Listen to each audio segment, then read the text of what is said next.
Ons gesels oor vervulling en een aspek daarvan is God se vrede. Een van die ervarings wat mense die graagste wil hê, is om vrede te ervaar. Ons weet ons lewens voel dikwels oorweldig deur besige dae, deur uitdagings van die werk, uitdagings van verhoudings en uitdagings van die lewe self. En diep in ons verlang ons na 'n tipe vrede wat nie deur omstandighede bepaal word nie. Ons verlang na daardie tipe vrede wat vir ons die ervaring van 'n diep en blywende vervulling gee. Al is ons in watter omstandighede ook al is dit ook hoe uitdagend. Nou Jesus het 'n baie fyn aanvulling vir wat in mense se harte en gedagtes leef en wat nodig is daarvoor. En dit is vir my wonderlik dat hy aan die een kant 'n aksieplan en aan die ander kant 'n belofte gee, juis sodat ons hierdie vervulling kan beleef. Hoe stel hy dit in Johannes 16 vers 24?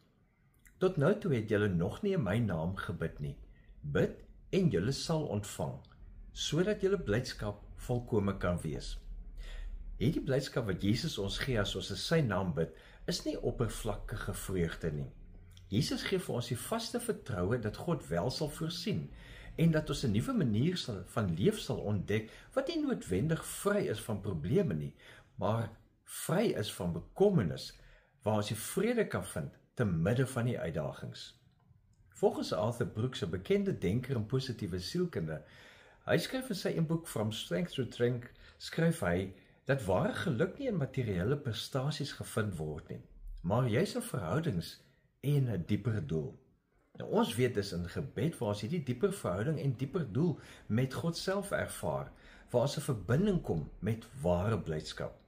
As jy lank genoeg oopstel vir God se teenwoordigheid en hom vra om jou hart te vul met sy vrede, dan doen God dit. Dan gee God vir ons daardie vrede wat ons laat uitstyg bo ons omstandighede. Die vrede, soos Paulus op 'n ander plek sê, wat alle verstand te bowe gaan. Ek weet nie wat vandag in jou gemoed leef nie. Ek weet nie wat jou vandag onvervuld laat voel nie. Maar God weet. So aanvaar Jesus se uitdaging aan jou. En dit is om in sy naam te bid, sodat jy God se vrede kan ontvang en blydskap ten volle kan geniet. Leef geïnspireerd.